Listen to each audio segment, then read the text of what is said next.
Welcome to Stuck in My Mind podcast, the show where we dive into the mind of a regular guy on his road to self-discovery. You'll hear everyday people just like you share the latest topics, personal stories, and things they've learned along the way. And now, please welcome your host, Wise.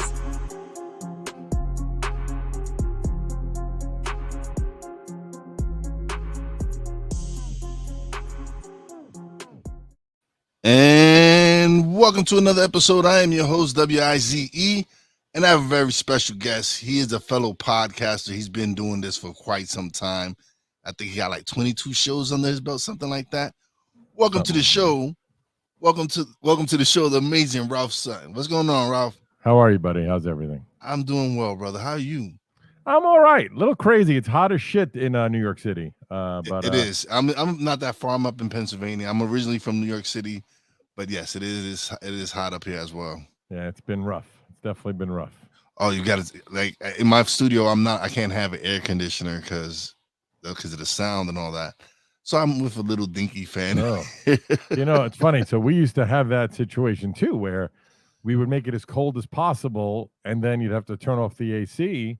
But nowadays we have like a special AC unit that doesn't make noise, so it makes it a lot easier. I think I might have to look into that. Yeah. And excuse me, I'm getting over a cold, so maybe pulling the mic away to cough a little bit. It's all good. So, Ralph, how long have you been podcasting, actually? Well, I started in radio, so that tells you how old I am. I did radio for about 15 years and had a show that was on about 100 stations all around the country that started in 1999. And around 2014, I started the podcast, 2015, something like that, and did both for about 2 years. And then by 2016, I was making more money in the podcast than the radio show. And radio was just becoming so insignificant that I felt like it was just a hobby that made me a little bit of money. So I'd rather concentrate on podcasting, and went full time in the podcast space about 2016. And we started the network soon after.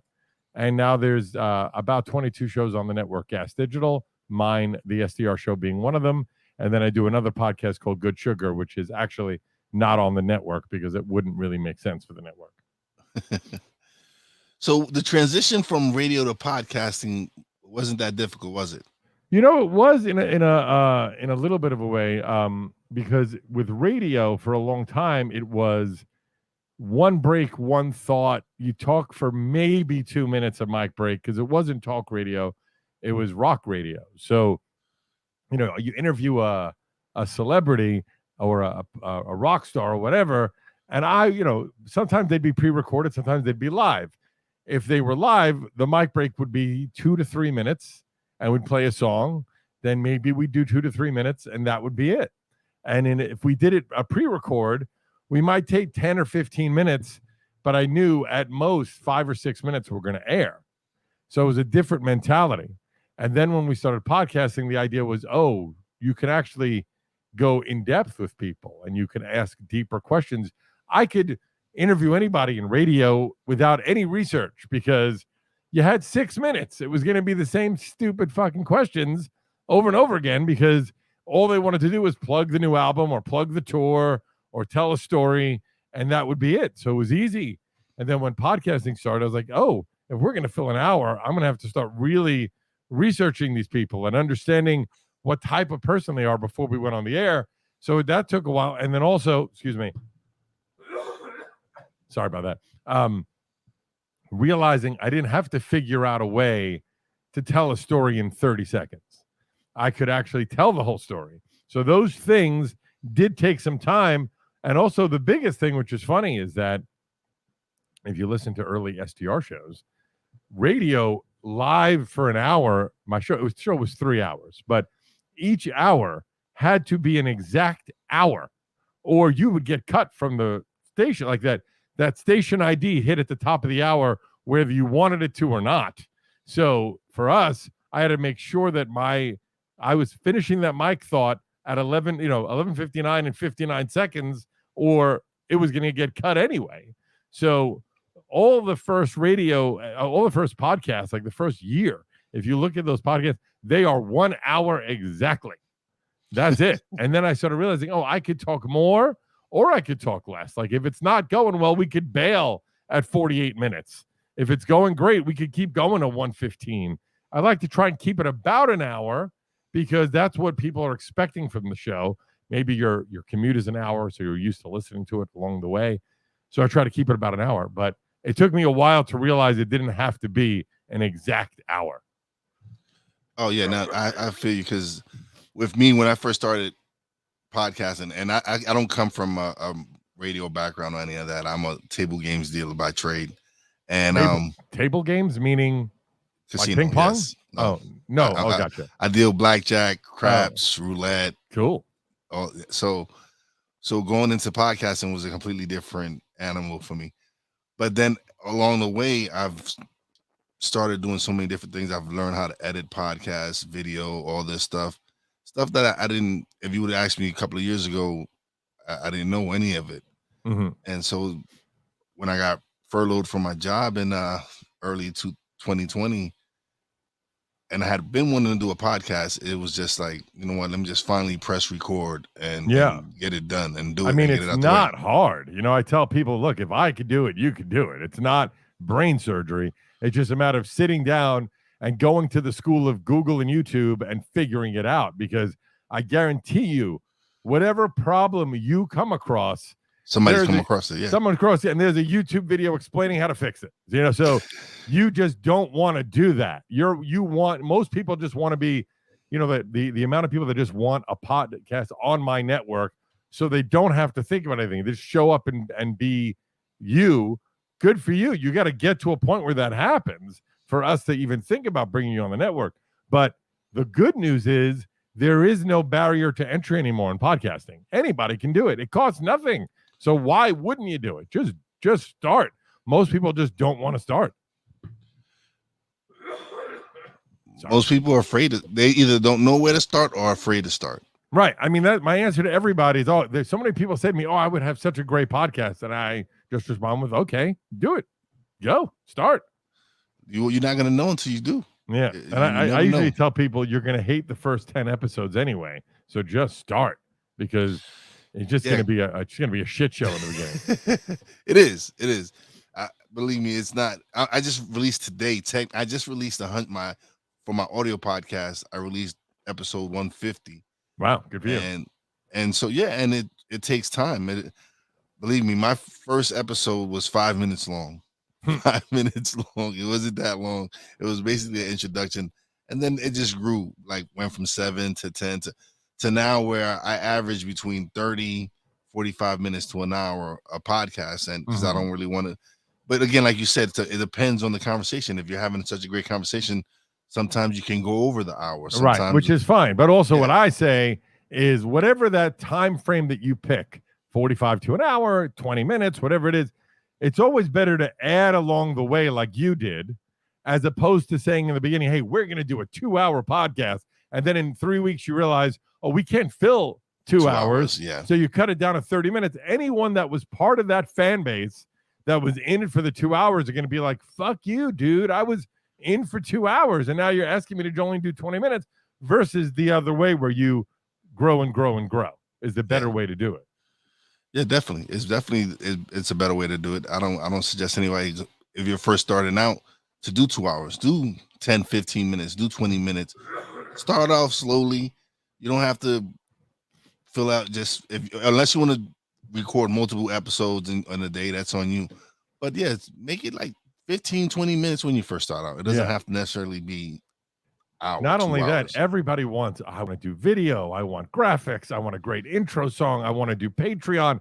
Just start your fucking show and worry about the rest of it down the road. You can't start at 100 miles an hour. You know what I mean? Like it boggles my mind how many times I have that conversation with people. Like, how are you starting a Patreon when you don't even have a podcast yet? What are they subscribing for? You don't, unless you're a superstar, which even then I'd be like, dude, go fuck yourself. You know, but I don't get it. It's wild to me how many people try to come in and firing on all cylinders. Now you got to learn audio editing, video editing, graphics, how to use Patreon. Like, you're not going to do it. Start a little bit at a time. And that's how I started. I didn't start putting like graphics or intro or outro until later on. I didn't Right. even know. All I did was just upload it. That was what I first Yeah, did. that's was how just you're supposed to do it. That's how you're upload it. supposed to do it. And then as soon as I started building an audience and people reaching out, hey, you need to it would be a good idea if you put an intro, or hey, if you do this and do that. So slowly but surely, I started adding these things. I started adding descriptions into my podcast, started adding hashtags and all this stuff. But the first thing I wasn't worried about any. I didn't know about any of that. First of all, I didn't know most about podcasts, that. by the way, I forget the stat, but most podcasts are bailed on before the 5th episode. Oh no, it's the average lifespan of a podcast is 7 to 10 episodes. Yeah, that's it. So, yeah. So and then I figured by the time I got to 20, I was like, all right, I'm good. And then the other stat that's crazy is that most podcasts have less than 200 listeners. So if you could get to 200 listeners, you're in like the top 10% of podcasting. And then the top 5% is only like 5,000 listeners. So if you get more than 5,000 listeners, you're in the top 5%. I mean, that's fucking impressive. And then talk about a great way to promote your podcast to people is, hey, we're in the top 5% of podcasts. They don't have to know what that means overall. It's just a great way to do it. Oh yeah, I tell people I'm in the top percent. Yeah, but it's crazy because I learned the funny stat. Like, yes, since the pandemic and all that, they have been 2.5 million podcasts created. Well, I think that means nothing though. How many are still left? But then since July, there's only 450,000 that are active. Of those 2 million that started, or overall? Of those 2.5 million. Yeah, that makes started. Sense. Only 450,000 has released an episode within the last 30 days. Yeah, I think that I read a stat that there are 10 million podcasts in iTunes, but only 1 million that are active, which is pretty wild. And it's funny when people hear a million, I've said this so many times, they get so disappointed. How can I start a podcast? There's a million podcasts. I don't want to be one of a million. I'm like, all right, go start a TikTok where there's 4 billion people. Good luck. Good luck getting some traction there. So why would you want to be one of 4 billion versus one of a million? That's a far better stat. And again, like you said, there's 10 million on iTunes, on Apple, and only 1 million active. So that just goes to show you, like, yeah, there's a lot of podcasts out there, but not a lot of them are consistent. Yeah, consistency is the key. And also, if you're in it to make money, you're in the wrong business. I tell that people when I did radio, like, if you're thinking you're just going to start a radio show and make a fortune. My first job, I made $6 an hour working midnight to 6 in the morning in radio, and it was a 2-hour drive from my house. I was not doing it for the money. And then when I got syndicated, I was on about, I think, 10 stations. And I thought, this is going back to 2000, you're going to make Howard Stern money. I'm syndicated, blah, blah, blah. I didn't know anything about it. My first check that came in from my syndicated radio show on an 8 or 9 stations, 10 stations around the country, was like $25. That was it. And I was like, ooh, $25, great. And it didn't make me stop. It made me say, how do I get this $25,000 to be $25,000 instead of $25? And you just keep going. Yeah, you have to grow it. It's if anything, you can't expect. That's the thing. People want instant gratification. They think they're gonna drop an episode and they're gonna get 10,000 downloads that first episode. Right. And if I was lucky, if I had 5 downloads my first episode. Yeah. But it's grown. It's grown slowly. But again, it's consistency. It's me continuously putting out episodes and me promoting it and putting it out there for it to grow to where it's at now. Right. That's all that matters. Also, it's just doing it because you love it. No other reason. Like, I actually tell people, don't even look how many people are listening. Don't look at the downloads. Don't look at the charts. Just know that it's up and active. That's all that matters.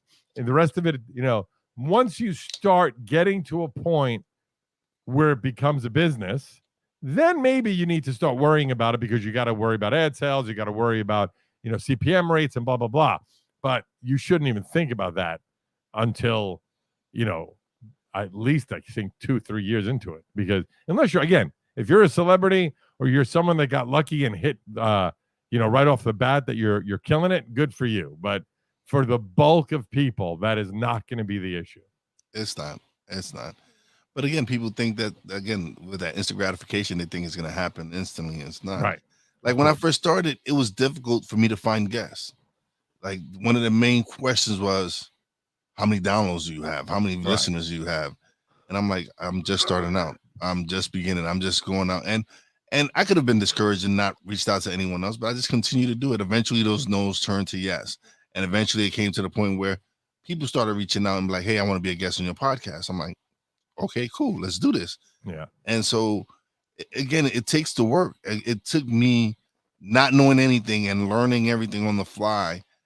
But it was me wanting to learn. Like you said, Google, YouTube, those are two of my best friends. If I had a question, I didn't know anyone that had a podcast. So if I had any questions, I researched it. Like, it's funny, dude. Yeah. Sorry, but when I started, I joined the subreddit for podcasting. And at the time, it was like 5,000 people in the podcast, in the Reddit, podcast Reddit, subreddit. Now I think there's 10 million. Which is crazy that happened in the lifespan of my podcast. It went from 5,000 to 10 million people in that subreddit, which is just shows you that the good news is there's 10 million people that are willing to exchange ideas on how to improve your podcast. And now there's actually two. There's one called podcasts and one called podcasting, and they've differentiated them. One is to talk about podcasts, and one is talking about podcasting. But when I started 7-8 years ago, you needed to know how to program an RSS feed. You needed to know how to, do all these things that you don't even need to do now. So it just makes the life so much easier. So now there's no excuse. There used to be, at least you could say, oh, I don't know how to do this or that. I'm not tech savvy. Now download Anchor and you'll be up and running in 10 minutes. Yeah. Yep. But for me, I did my research. Like everybody, like the Anchor, if you're not looking free, it's free. Yeah, it is. So use Anchor, but do your research. Find a platform that fits for you. Anchor might not be the one. There might be Buzzsprout, Lisp, and there's so many different ones. Right. I've switched 3-4 times. It is what it is, Yeah, I like before I started, I did my research. I was like, people like, oh, do Anchor, but I really wanted to do my research. I did my research, and I chose the platform that I'm on now, which is Podbean, and I'm happy with it. I have no problems. Everything's been great. And by the way, it used to be crazy. If you wanted to switch platforms, it was like a clusterfuck. And then now, sometimes you can. Yeah, it depends. Like again, do your research because you don't know what situations you're gonna have with the platforms that you're on. I thought in the beginning, because I had my radio show, and on my on the website for my radio show, I had a pretty much all you could eat like media server on my radio show for our interviews and stuff, not realizing how different it is to put up an MP3 that could be aggregated through a podcast. And we originally hosted the media ourselves on my own website. And within a week, I got a bill for like $5,000 from our hosting company. I'm like, what? You said all you can eat? He was like, no, this is different. So I ended up having to find a podcasting platform because I didn't know. Yeah. Wow. Ridiculous. Yeah. No, and it's so, like you said, it's back then it was a little bit more. Now, like you get the platform, they give you the RSS feed, and you're able to just upload your stuff, and that's it. You don't have to worry about any other stuff. You don't have to worry about submitting it to other places and hoping to get approved and all this other stuff. They just handle it for you. Yeah. It does. Whoever's listening to this right now and you're thinking about it, there is no reason not to start. It's just stupid. A lot of people go, the excuses are, oh, I don't have the equipment. I don't have this. Listen, you could just start on your phone. Use your phone. That's my answer. Use your phone. If you right now, sometimes the phone's even some of the best stuff. Like Anchor, Podbean, there's some of these platforms that actually let you record from your phone. They have apps that you can actually record an episode on your phone. Right. And it makes it easy. Yeah, it does. With me, it was I purchased me a little Behringer studio, podcasting studio that they sold on Amazon for $160. Right. I mean, now the best way is if you want it to sound better than the mic on your Apple, you can just buy handheld mic that plugs into your phone, yes. and then record it that way. But depends. And then as you grow, if you want to bring guests in studio in your house, then you need more than one mic. Then you probably need a mixer. But again, let's see if you stick with it first before you start spending all that money. And that's what I did. Like with me personally, once I decided that I wanted to continue to do this was not just a hobby. This is something I really love to do. I did invest in myself. I invested in a mic. I got me the Rodecaster Pro. I invested in programs to help me edit my podcast. Well, even though I use Audacity, which is free, but I use other programs to help me create thumbnails. Canva is my best friend. Canva is amazing. There's so many free tools. It's amazing. Yes. There even used to be one, I can't remember it, but Audiophonic or Allphonic, I think it was called, where it would remaster your audio. So even if you didn't know how to do that, it would just like normalize and even it out and make it sound good. There's a great one called Headliner that makes it easy to make audiograms, and it actually makes highlights for you automatically. There's so many ways to do it now. Again, there is no excuse. I just don't, unless you don't want to start a podcast, then fine. But if you're looking to start one, there's no excuse. You are your only excuse. Yep, and that was me. I had been wanting to start a podcast even before the pandemic in 2019. I had that's when I purchased the equipment, was to start a podcast with a friend. We were going to start a sports podcast, and life happens. Him and his girl got pregnant, so that didn't happen. And then again, 2020 hit. Got furloughed from work. Was home. The wife had a big honey to-do list for me to do, and I was like, "Yeah, I need to find me something to do." And so I finally decided to press record. And I went to 2 days. I went to 2 episodes a week out of boredom, during the pandemic, because we always did one SDR and one Good Sugar, my 2 podcasts. And I was bored. So I also realized, everybody's home right now. So I started getting guests that normally would never be able to come on the show, because we would only do in studio. And on SDR for the first 5 years, you had to be in studio. We wouldn't do it. And once we had no choice, I reached out to a lot of people that were in LA or that would never come to New York. And I said, all right, we'll do the show. Let's do it. And so I had so many backlogged episodes. I was like, if I don't start going to 2 days a week, it's going to be 3 years before all these shows go out. Believe me, I know what you're talking about, because last year I just went crazy recording, and I probably have, like 60, 70 audio episodes, because I didn't switch to video format till September of last year. Prior to that, I was just strictly audio, nothing but audio. And so that's why I have my audio version of my podcast and a video version of it.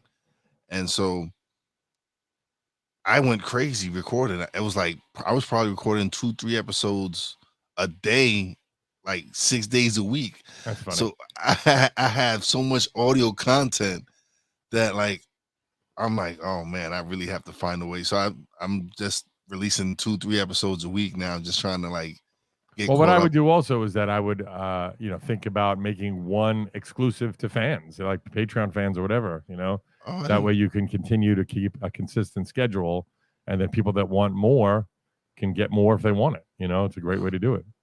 I didn't think about that. Exclusive episodes for Patreon. Yeah, that's good. I'm gonna do that. Thank you. You're welcome. I'm gonna use that. I'm definitely gonna use that idea. That definitely works. So you're based out of New York. Yeah.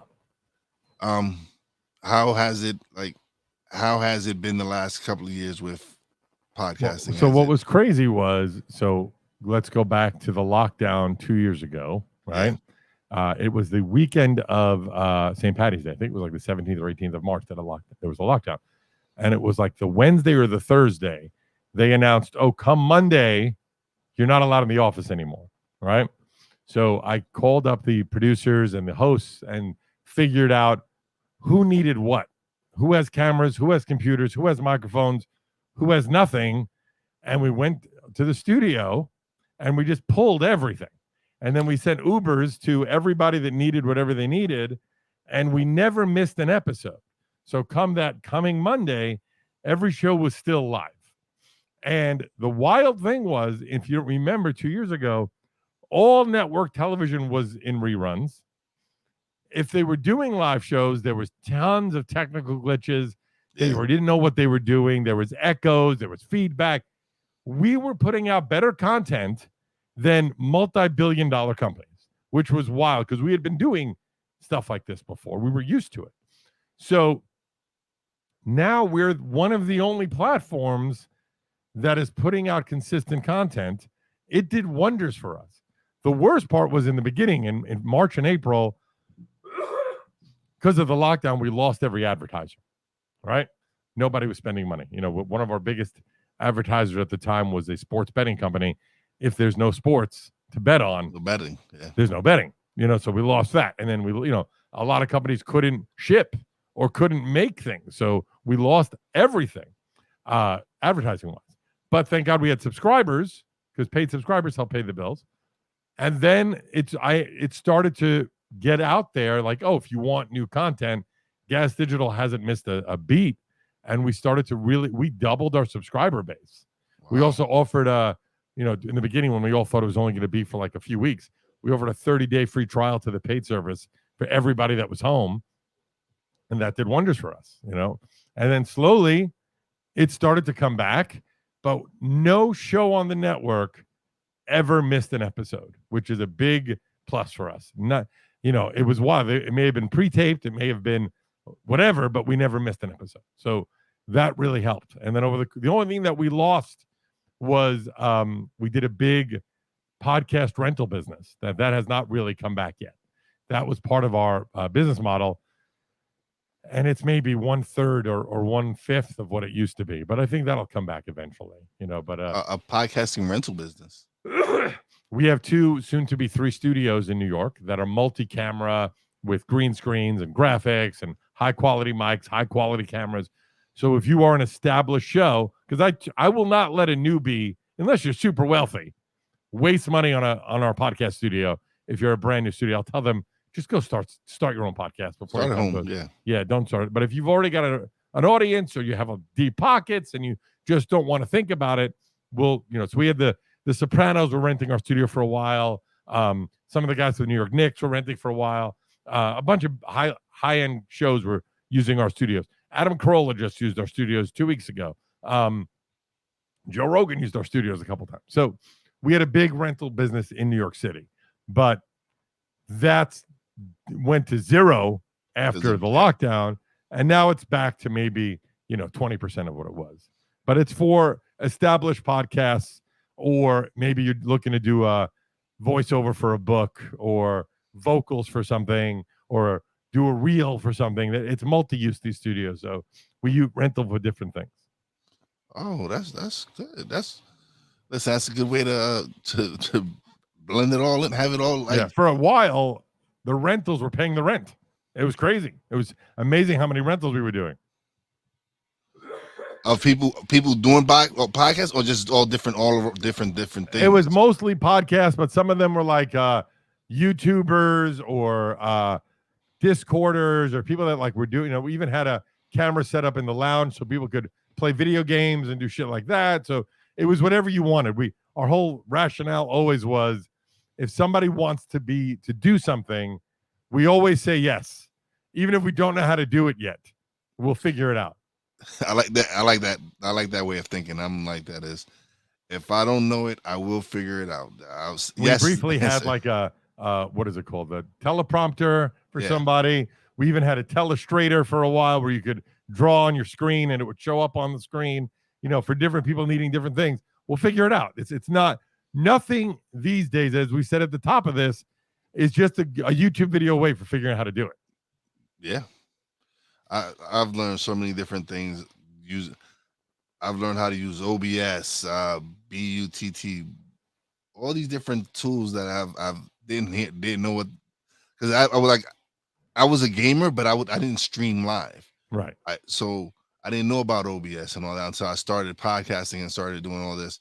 And that's something that a lot of gamers use to stream their games. It's a great platform. OBS is great. Oh, I love OBS. It's helped me. I've learned so many things. I've learned how to do voice changer on there. I've learned about this plugin, that plugin. Yeah. It's all different things that I've taken my time out to learn, because again, I want my podcast to improve. So in order for me to improve, I have to learn all these things. And so for me, it's a no-brainer. It's not like it's extra work. No, I have to learn. Yeah. If I want to really improve my podcast, I need to learn these. And also, tricks. you should never be beholden to somebody. So let's say you're a podcaster and you have an audio editor and a video editor or someone that uploads it, blah, blah, blah. And then one day they don't show up. You should know how to do everything. You don't have to be the greatest audio editor or the greatest video editor, but as long as you know how to do it so that you're not going to get screwed over if your employee decides not to show up that week. I had a friend, somewhat famous actress, had a podcast, doing well, had an argument with her assistant. Her assistant locked her out of her whole podcast. She couldn't get back in because they had a fight. She's like, fuck you, and changed all the passwords. She couldn't get in. And I showed her how to figure out how to get into the server and change it back. But she was locked out. She was screwed, you know? And then going back to what you said before, when I first started, sorry, I'm getting over a cold. But when I first started, I was told, this is like 8 years ago, if you want to do an HD multicam, multi-microphone live video stream, you ain't getting away without buying what they call a Telecaster or a Blackmagic box. These things are like $10,000, right? So there's no way you can do that without buying one of those things. And I'm like, I just don't believe that to be true, right? So I researched this is 7-8 years ago, and maybe 8 years ago. I found this piece of equipment that was a $800 plug-in for a computer. It was a card you plugged into your computer. Yeah. I found it online. It came from Asia somewhere. It came with only Asian instructions. I used my Google Translate picture thing to translate where the links were to get the drivers. And I installed it, and I had a 4-camera switch for $700-800 versus $10,000 just because I was willing to put in the effort to figure it out. Now it's commonplace. Now, now you can buy a little switcher in itself, and it helps you switch between different cameras. Because right now I have the Blackmagic ATM Mini Pro. Yeah, I mean, nowadays there's so many options, but we're going back 8 years ago. Yeah, I mean, there were no options. It's so much easier now to produce a show. It's the way, and you don't have to have $10,000 worth of equipment. Nothing. You can do really, truthfully. I mean, you can do the whole thing with your fucking phone, but there are even apps that'll let you switch from phone to phone, so you can do multi-camera. But I think if you want a great-looking, unbelievable multi-camera setup, and you have zero, and you want to look incredible, you could do it for like $3,000. It's wild. It's if you have a computer already, but it is pretty wild what you can do these days, and maybe even less. And 6 months from now, it'll be even less. Yeah, technology is advanced, and even in the time that you've started podcasting to the time to now, it's jumped leaps and bounds. It's gone. So that's why I constantly tell my staff, go look at the forums. There's going to be a better way to do things. Everything we're doing, we were basing it on 7-8 years ago. So every couple of years, I want you to go look at how are things being edited? How are things being processed? Because it's going to change. And if you don't change with the times, we're going to sound and look dated. Yeah. Absolutely. No, listen, you're getting over a cold. It's so good. It happens, man. Yeah. Believe me, I remember recently I was getting over a cold and I had to record. So, oh my God, you should listen to the couple episodes I did recently with my show where, I mean, I could barely talk. This is incredible compared to where I was a few days ago. And of course, that voice too. So it just happened where the week that I had the most pre-recorded episodes was the week I lost my voice. It's like, of course, but I can't. A lot of these guys, it took 6 months to get them. I'm not going to reschedule, so I just do with no voice. What are you going to do? Yeah, you have to show. The show must go on. Absolutely. You can't make. Listen, things happen. You get sick, and like you said, sometimes it's hard to reschedule because these people have calendars they filled up, and I'm booked out right now on my show till mid-September. So it's funny because so am I. Like my calendar is booked to September, to the first 2 weeks of September, and so I had people like, oh man, I can't. It's like, and this was in July that I had people like, oh man, you ain't got nothing sooner than September. I'm like, no. Yeah, it's wild. Yeah, I mean, there's two different types. There's the live in studio show, and then there's the pre-records. Live in studio is booked till mid-September. If it's a big enough guest that can't come to studio, I'll always make time for a pre-record. Of course. But the other, it is what it is. It's just that we look for a certain caliber of guest in studio, and an even bigger guest if we're going to do like my answer always is, if you're in New York, I am not going to do a Zoom call with you. Like, you got to come into the studio, because for us, for whatever reason, sorry, our in-studio episodes just do better. They are always about 20% higher in listenership and viewership. People like to know they're in the studio. So that just is what it is. So I try to avoid, if you're in New York, you better come into the studio. That's the bottom line. All right. Ralph, man, it's been great having you on. I know you have something to do. I appreciate you. Now is the time where you get to plug away. Let everybody know where they can find you, everything. First of all, to your listeners, sorry I've coughed 400 times. There's nothing I could do about it. It just is what it is. Follow me everywhere at I am Ralph Sutton. I'm a big fan of what I call social symmetry. So figure out a way that you could use your name. Like, of course, I would have loved Ralph Sutton. It was taken. So I just took I am Ralph Sutton, and I have that everywhere, right? And then I have two podcasts. The SDR Show, which comes out twice a week, and the Good Sugar Podcast, which comes out once a week. One is decadence, debauchery, and comedy. The other is health and wellness. It's whatever you like. That's the one you focus in on. They're both in the top 100 of their respective categories right now on iTunes. And then go to Gas Digital Network if you want to sign up. But really, all I care about is you listening or watching anywhere in the free space, YouTube or any aggregator, because that's what I just want you to enjoy the shows.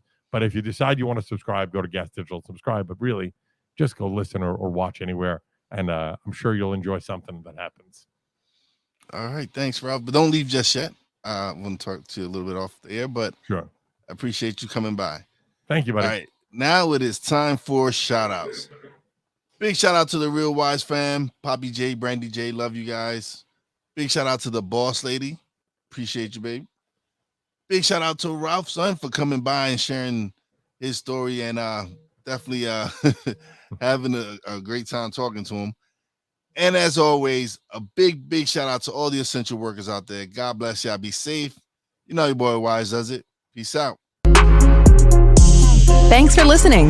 Listen on iTunes, Podbean, Spotify, and TuneIn. Find us on social media on Twitter at @wise_b_blunt, Instagram at @wise_b_blunt, and a Facebook fan page, www.facebook.com/wise76. Check back soon for new episodes. Until next time, peace out.